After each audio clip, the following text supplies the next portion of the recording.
वंदे मातरम दोस्तों, आप सभी का हमारे YouTube चैनल एम शिक्षा पे एक बार फिर से स्वागत है।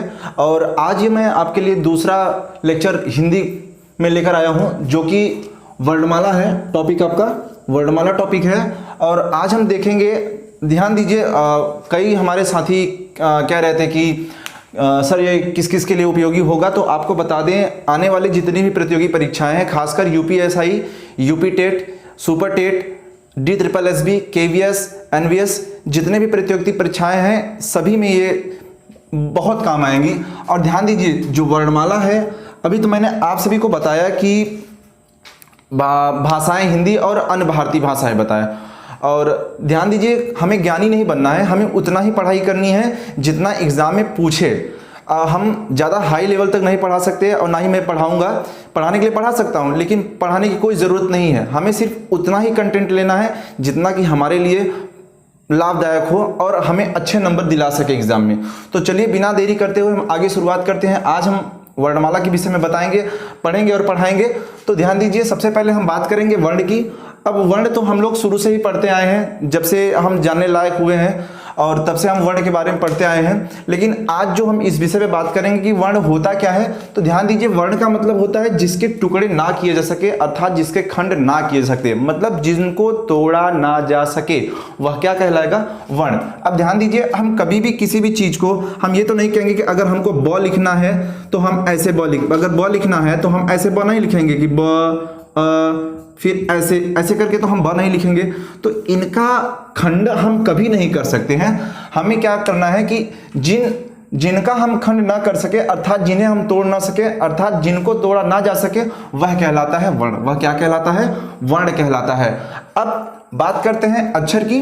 देखिए, अक्षर का मतलब क्या होता है? अक्षर मतलब जिनका न क्षरण किया जा सके, जिनका क्षरण ना हो, अर्थात हम ये कह सकते हैं जिनको कम या नष्ट न कर सकें, तो वो क्या कहलाता है? अक्षर।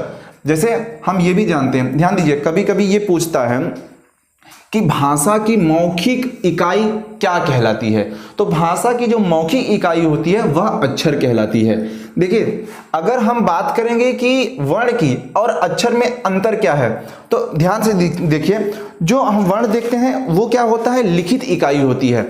मतलब वर्ण जो होती है वो कौन सी इकाई होती है? लिखित इकाई होती है। मतलब ये कह सकते हैं कि अक्षर एक भाषा की मौखिक इकाई होती है, जबकि वर्ण क्या होती है? भाषा की एक लिखित इकाई होती है। हम ये भी कह सकते हैं वर्ण का मौखिक रूप भी क्या कहलाता है? अक्षर कहलाता है। अब बात करते हैं हम ध्वनि की। अब अगर हम ध्वनि देखें तो हमारे आसपास जितने भी वस्तुएं हैं, सजीव वस्तुएं हैं, और क्या करती हैं कि जैसे कि उनका साउंड अलग अलग होता है, चाहे वो जीव हो, चाहे चिड़िया हो, चाहे आसपास के मनुष्य हो, चाहे गाय भैंस हो, जो भी हो, जितने भी पालतू जानवर भी ले सकते हैं, सबकी ध्वनियाँ अलग अलग निकलती हैं। लेकिन हम यहाँ वर्ण के परिप्रेक्ष्य में बात कर रहे हैं, तो हम ये कह सकते हैं कि ध्वनि क्या होती है? एक आवाज होती है। भाई, हम जो बोल रहे हैं हमारी आवाज आप तक पहुंच रही है, तो ये आवाज है। लेकिन आवाज कैसा है कि यह प्रत्येक वर्ण या अक्षर में एक प्रकार की साउंड होती है, जो प्रत्येक दूसरे वर्ण से क्या करती है? भिन्न बनाती है। जैसे हमको म बोलना है, अ बोलना है, ब बोलना है, फ बोलना है, तो क्या है? इनका जो साउंड है वो क्या है? एक वर्ण का दूसरे वर्ण से अलग अलग है। तो हम कह सकते हैं कि ध्वनि वह कहलाती है जिसमें प्रत्येक वर्ण या अक्षर में एक साउंड होती है और प्रत्येक दूसरे वर्ण से वह क्या करती है? भिन्न होती है। उसे हम क्या कहते हैं? ध्वनि। अब जैसे मान ही लेते हैं, हम क ले लेते हैं, तो देखिए क में क्या है कि क का मतलब होता है कि क व्यंजन और अ, ये देखिए आपका दो वर्णों से मिलकर बना है कि नहीं बना है? भाई, ध्वनि क है लेकिन दो वर्णों से मिलकर बना है। तो इसी तरह से म हो गया, इसी तरह से ल हो गया। और ध्यान दीजिए, प्रत्येक की जो ध्वनि होती है वह हमेशा क्या होती है? भिन्न होती है। फिर अब हम देखते हैं भाषा की बृहत्तम या बड़ी इकाई। देखिए, ये बार बार पूछता है, यूपीएसआई में तो खासकर पूछता है और सुपर टेट में पूछता है। अब DSSB में पहले क्या होता था कि जो सवालों का प्रारूप था वह अलग था। अब जो है सवालों को घुमा फिरा के पूछा जाता है, तो हम उस आधार पे पढ़ेंगे ताकि हमारे लिए एग्जाम में अच्छा स्कोर कर सके हम। तो बात करते हैं कि बृहत्तम या बड़ी इकाई जो भाषा की होती है उसे हम वाक्य कहते हैं। उसे हम क्या कहते हैं? वाक्य कहते हैं। अब ध्यान दीजिए, वाक्य कहने का मतलब हम ये सकते हैं, अगर हम इसको एक सीक्वेंस में देखें कि कब क्या आता है। कहने का मतलब ये होता है कि जैसे देख लीजिए कि सबसे पहले आपका ध्वनि आएगा। अब ध्वनि का मतलब क्या होता है, अभी अभी मैंने आपको बताया कि ध्वनि का मतलब होता है भाषा का लिखित जो रूप होता है वह क्या होता है, वह होता है ध्वनि। अब ध्वनि के बाद आते हैं वर्ण।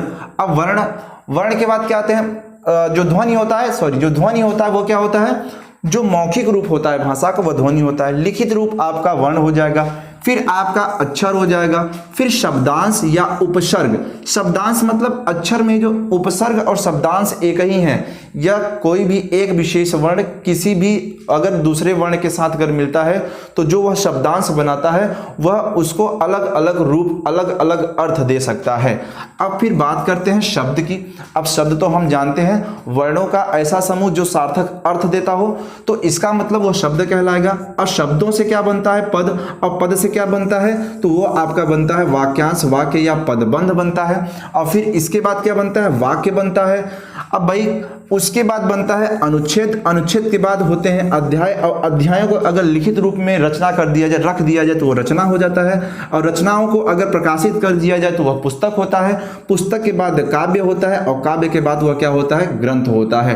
कहने का मतलब अगर हम ये शुरू से लेकर अंत तक देखें, जो वर्णों का, अक्षरों का जो क्रमबद्ध तरीका है उस आधार पे देखेंगे ध्वनि को। वर्णों में वर्ण का अक्षर, अक्षर शब्दांश या उपसर्ग, उसके बाद शब्द, फिर पद, पदबंध या उपवाक्य, वाक्यांश या शीर्षक, चारों को एक ही कहते हैं। फिर यह वाक्य, अनुच्छेद, फिर अध्याय और रचना, उसके बाद पुस्तक, और पुस्तक के बाद काव्य, और काव्य के बाद ग्रंथ।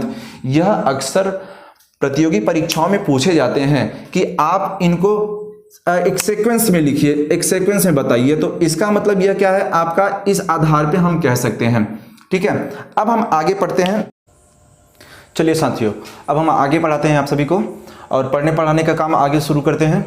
अगर आपको मेरा चैनल या मेरे पढ़ाने का तरीका या मेरा कंटेंट अच्छा लगता है तो चैनल को सब्सक्राइब जरूर करें और बेल आइकन को जरूर दबाएं, ताकि हम जो भी वीडियो अपलोड करें आपके पास सबसे पहले पहुँचे। और हमारे चैनल को जितने भी आपके दोस्त हैं या जो भी पढ़ रहे हैं, जिनको ये लगता है कि हमें कुछ करना है, तो उनको हमारा वीडियो ज़रूर शेयर करें, और ताकि उनको अच्छा कंटेंट मिल सके और कहीं भटकने की ज़रूरत नहीं है। हम जितना देंगे उतना पर्याप्त होगा आपके लिए। चलिए अब आगे शुरू करते हैं वर्णमाला के विषय पे, फिर देखते हैं। अब पढ़ते हैं वर्णमाला किसे कहते हैं।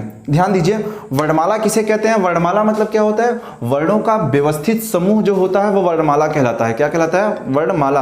अगर हम कई वर्णों को साथ साथ में कर दें, जैसे कमल, अब कमल हो जाएगा, तो वर्णों का व्यवस्थित जो समूह होता है वह क्या कहलाता है, वर्णमाला होता है। अब वर्णमाला अगर हम ये देखें कि अब जैसे कि अ हो गया आपका, तो अब व्यवस्थित समूह हो जाएगा, तो अ, फिर उसके बाद ब, ठीक है, या अ, ज, य।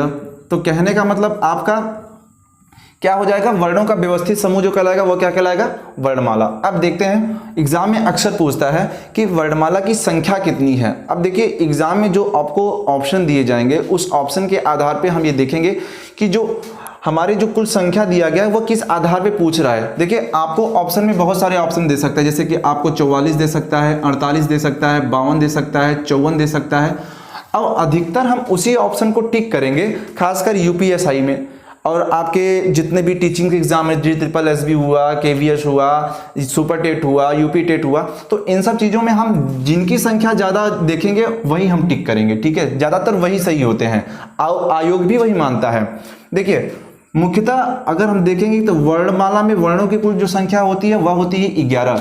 इसमें 44 होती है, इसमें 11 स्वर और 33 व्यंजन आते हैं। अगर हम बात करेंगे, कभी कभी 48 भी देता है, तो 48 कब माना जाएगा, 48 में 11 स्वर होगा, 33 व्यंजन होगा, और आपके 4 अयोगवाह वर्ण जो होते हैं अगर वो भी ऐड कर लिए जाए तो 48 होगा।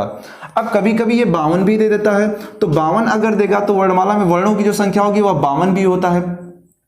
तो 52 में आपका स्वर, व्यंजन, अयोगवाह और संयुक्त व्यंजन को अगर हम मिला दें तो वर्णमाला में कुल वर्णों की संख्या कितनी हो जाएगी, 52 हो जाएगी। ठीक है, अधिकतर हम इसी को टिक करते हैं, 52। वर्णमालाओं में मतलब वर्णमाला में वर्णों की कुल जो संख्या है वो कितनी मानी जाती है, 52 मानी जाती है।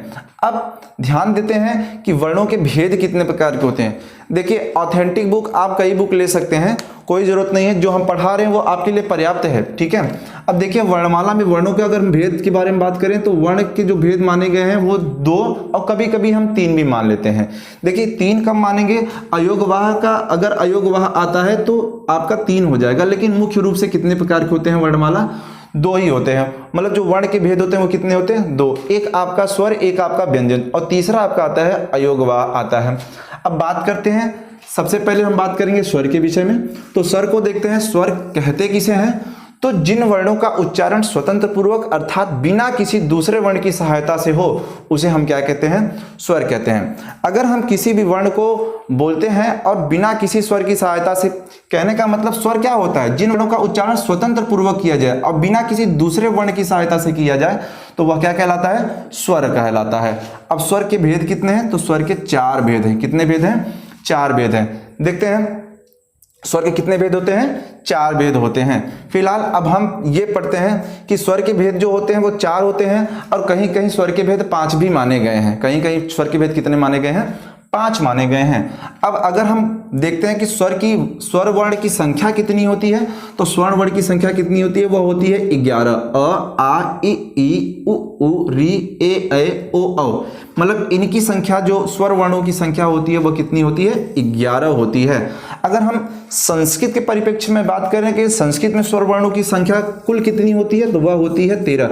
देखिए, संस्कृत में आपका ये बड़ा री और री, ये 2 स्वर और माने गए हैं, जिनको मिला करके हमारा कितना बनता है, संस्कृत में कुल स्वर वर्णों की संख्या बन जाती है 13।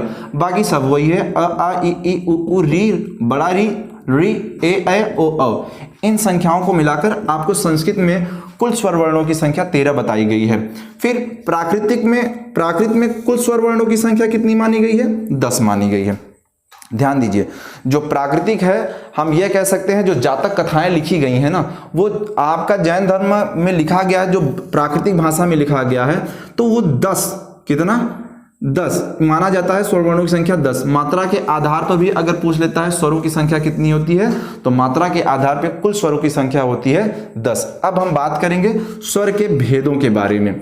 देखिए, स्वर के मात्रा के बारे में बात करेंगे कि अगर हम स्वर का भेद अगर मात्रा या उच्चारण के आधार पर करें तो एक मात्रिक, द्विमात्रिक, त्रिमात्रिक होता है, आप जानते ही हैं। अगर हम जिह्वा के आधार पर बात करें, मुखावृत्ति के आधार पर बात करें, ओष्ठाकृति के आधार पर बात करें और नासिका के प्रयोग के आधार पर बात करें, तो स्वर कितने प्रकार के होते हैं और कौन कौन से स्वर किस में आते हैं, अब यह हम आगे आपको पढ़ाते हैं।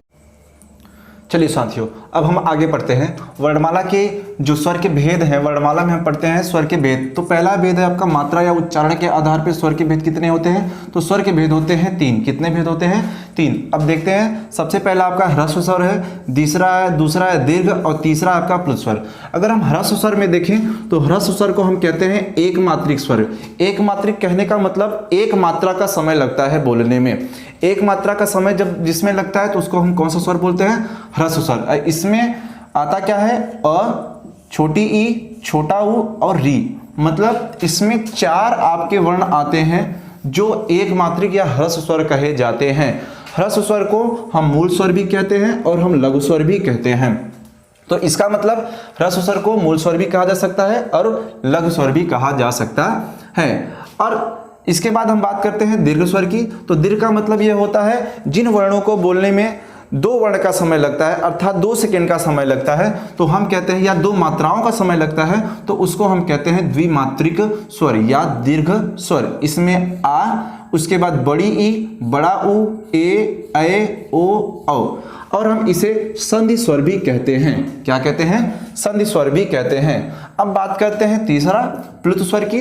तो प्लुत स्वर में क्या है, प्लुत स्वर में क्या होता है, जो समय लगता है मात्राओं का वह त्रिमात्रिक होता है। त्रिमात्रिक मतलब 3 मात्रा के बराबर का समय लगता है उसके उच्चारण करने में। अब देखिए, इसे हम विशाल स्वर भी कहते हैं और इसे हम हिंदुओं का पवित्र वर्ण भी कहते हैं, और इनकी जो संख्या बताई गई है वह 8 बताई गई है। और हम इसे कह सकते हैं ऐ, आई, औ। इसका मतलब हम ये कहते हैं ना हिंदुओं में, जैसे ओम, ओम कहते हैं ना, तो ओम जो होता है, हम कहने का मतलब इसमें 3 मात्राओं का समय लगता है, इसलिए हम इसको प्लुत स्वर भी कहते हैं। इसे हम क्या कहते हैं? प्लुत स्वर। जो दीर्घ स्वर में जो स्वर के वर्णों की संख्या आती है वो 1 2 3 4 5 6 7 आती है। कितनी आती है? 7। तो 4 और 7 4 कितना हो गया? 11। ठीक है, अब बात करते हैं जिह्वा की आकृति के आधार पर स्वर के भेद। तो जिह्वा की आकृति के आधार पर जो स्वरों का भेद होता है वह कितने प्रकार के होते हैं? तो वह होता है 3 प्रकार के होते हैं या 3 भेद होते हैं। पहला आपका अग्रस्वर, दूसरा है आपका मध्य स्वर, तीसरा है आपका पश्च स्वर। देखिए, जो अग्र स्वर में जो स्वर वर्णों की संख्या आती है वो आती है 5। ई ई री ए ऐ, वह 5 वर्णों की संख्या आती है। मतलब संख्या कितनी आती है? 5। इसका मतलब अग्र स्वर में जो स्वर वर्णों की संख्या है वो कितनी है? 5 है। दूसरा आपका मध्य स्वर में केवल अ आता है और पश्च स्वर में आता है आ, उ, बड़ा उ, ओ, औ। इसमें भी कितना आता है? 5। तो 5 और 5 10 और 1 कितना हो जाएगा? 11। तो स्वरों की संख्या कितनी हो गई? 11 हो गई। ठीक है, अगर हम इसे एक ट्रिक के माध्यम से देखें तो हम देख सकते हैं, आओ उल्लू पीछे पीछे, आओ उल्लू पीछे पीछे, बाकी छोड़ो बीच में,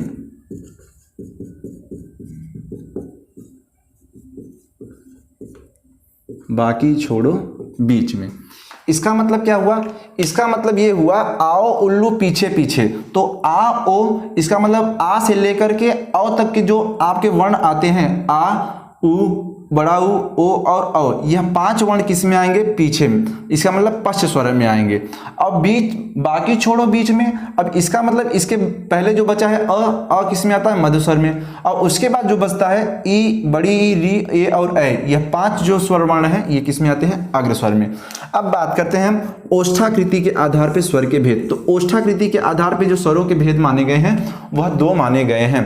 पहला है वृत्ताकार स्वर और दूसरा है अवृत्ताकार स्वर। यह ओठों के खुलने के आधार पर स्वरों के भेद बताए गए हैं।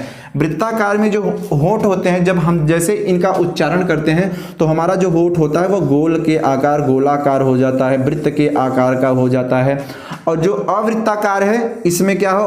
अवृत्ताकार होते हैं। मतलब यह क्या होते हैं? जब हम इनको बोलते हैं तो हमारा मुख क्या होता है? वृत्त के आकार का। उ, ओ, औ। और जो अवृत्ताकार में होता है इसमें क्या आता है? अ, आ, ई, री, ए, ऐ। तो इसमें क्या आता है? अवृत्ताकार स्वर में आपके कितने आते हैं? तो 1 2 3 4 5 6 7 आते हैं। और इसमें कितनी संख्या आती है? 4। 7 4 कितना हो गया? 11। तो स्वर वर्णों की संख्या कितनी हो गई? 11। फिर से एक बार हम देख लेते हैं। मात्रा के आधार पर या उच्चारण के आधार पर स्वर वर्ण के जो भेद बताए गए हैं वो 3 हैं। पहला आपका ह्रस्व स्वर, इसमें आपका अ, ई, उ, री आता है, जिसे हम एक मात्रिक कहते हैं या मूल स्वर कहते हैं या लघु स्वर कहते हैं। दूसरा आपका दीर्घ स्वर आता है, ये आ, बड़ी ई, बड़ा उ, ए, ऐ, ओ, औ। द्विमात्रिक स्वर, इसे हम संधि स्वर भी कह सकते हैं। इनकी संख्या कितनी है? 7 है। और प्लुत स्वर में आप त्रिमात्रिक संख्या, इनकी संख्या कितनी है? प्लुत स्वरों की संख्या कितनी है? 8 है। इसे हम विशाल स्वर कहते हैं या फिर हम पवित्र वर्ण भी कहते हैं। फिर बात करते हैं जिह्वा की आकृति के आधार पर स्वर वर्णों के भेद कितने हैं? तो यह है 3 भेद। इसमें अग्र स्वर, मध्य स्वर और पश्च स्वर। अग्र स्वर में आपका छोटा ई, बड़ा ई, री, ए, ऐ, जो कि 5 वर्णों की संख्या आती है। मध्य स्वर में केवल अ आता है और पश्च स्वर में आ, उ, ओ, औ 5 आते हैं। फिर ओष्ठाकृति के आधार पे ओठ के खुलने और बंद होने के आधार पे जो स्वरों की संख्या है उनके जो भेद बताए गए हैं, 2 भेद बताए गए हैं। पहला है वृत्ताकार, जिसमें हमारा मुख जो ओठ होता है वह ओठ क्या होता है? गोले के आकार का हो जाता है बोलने पे स्वर वर्णों को। तो उ, उ, ओ, औ। तो इसका मतलब यह 4 वर्ण है। और अवृत्ताकार में आपका अ, आ, ई, री, ए, ऐ, यह 7 वर्ण किस में आते हैं? तो ओष्ठाकृति के आधार पे आते हैं। अब आप इसे नोट कर लीजिए, फिर इसके आगे हम अगला भेद पढ़ाते हैं। चलिए दोस्तों, अभी मैंने आपके स्वरों के भेद में 3 भेद देख चुके हैं। अब हम अगला चौथा भेद देखते हैं, मुखावृत्ति के आधार पर स्वरों के भेद कितने होते हैं। तो जो मुखावृत्ति के आधार पे हैं वो स्वरों के भेद कितने हैं? तो वो 4 प्रकार के भेद हैं या 4 भेद हैं। 4 भेद कौन कौन से हैं? एक होता है आपका संवृत्त, एक होता है विवृत्त, एक होता है अर्धसंवृत्त, एक होता है अर्धविवृत्त। ध्यान दीजिए, संवृत्त का मतलब जिसमें मुख क्या हो, कम खुले। मतलब अगर जिन स्वर वर्णों को बोलने में हमारा मुख कम खुलता है तो उसको हम बोलते हैं संवृत्त स्वर। इसमें आता कितना स्वर है? तो इसमें 5 स्वर वर्ण आते हैं, ई, उ और री। ये आपके 5 स्वर वर्ण आते हैं जिनको हम कहते हैं संवृत्त स्वर कहते हैं, जिसमें मुख हमारा क्या हो, कम खुले। उसके बाद विवृत्त स्वर में देखते हैं तो विवृत्त स्वर क्या होता है? जिसमें मुख हमारा क्या हो, अधिक खुले। तो देखिए, जब हम इसमें एक स्वर होता है, जब हम आ करते हैं तो आ में क्या होता है, हमारा जो मुख होता है वो सबसे अधिक खुलता है। फिर अब हम बात करते हैं तीसरा स्वर की बात में, तो अर्धसंवृत्त स्वर। अभी हम देखें ना, संवृत्त का मतलब क्या होता है? संवृत्त का मतलब होता है जिसमें मुख कम खुले। अब मुख जब कम खुलता है तो जितना खुलता है उसका भी अगर आधा खुले तो उसको हम कहते हैं, जिसमें मुख आधा खुलता है वो क्या होता है? अर्धसंवृत्त स्वर होता है, ए, ओ। तो यह क्या होता है आपका? यह होता है अर्धसंवृत्त स्वर। उसके बाद अर्धविवृत्त स्वर में क्या होता है? जिसमें मुख आधा खुले। बात करते हैं विवृत्त का। विवृत्त का मतलब मुख अधिक खुले, तो जितना मुख अधिक खुले उससे थोड़ा अगर कम खुलता है तो हम उसको कहते हैं अर्धविवृत्त स्वर, जिसमें आपका आता है ए, ओ और अ। यह 3 स्वर होते हैं। यह आपका 2 स्वर होता है, यह आपका 1 स्वर होता है। तो ये टोटल स्वरों की संख्या कितनी हो जाएगी? 11 स्वर हो जाएंगे।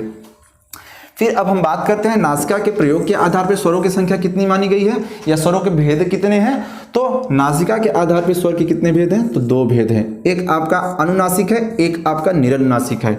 अनुनासिक मतलब होता है जिन स्वरों के ऊपर चंद्र बिंदु होते हैं उनको हम अनुनासिक स्वर कहते हैं। जैसे पंचमाक्षर जो होते हैं आपके यमंगणम, इसका मतलब य, अंग, अड़, न और म, ये पंचमाक्षर होते हैं, इनको हम अनुनासिक स्वरवर्ण कहते हैं अगर इनमें जो स्वरवर्ण लगाए जाते हैं तो। फिर निरनुनासिक में सभी स्वर जो सादे स्वर होते हैं वो क्या होते हैं? निरनुनासिक में आते हैं। जितने भी स्वर हैं 11 स्वर वो क्या होते हैं? तो ये किस में आएंगे? ये नासिका के प्रयोग के आधार पर निरनुनासिक स्वर में आएंगे।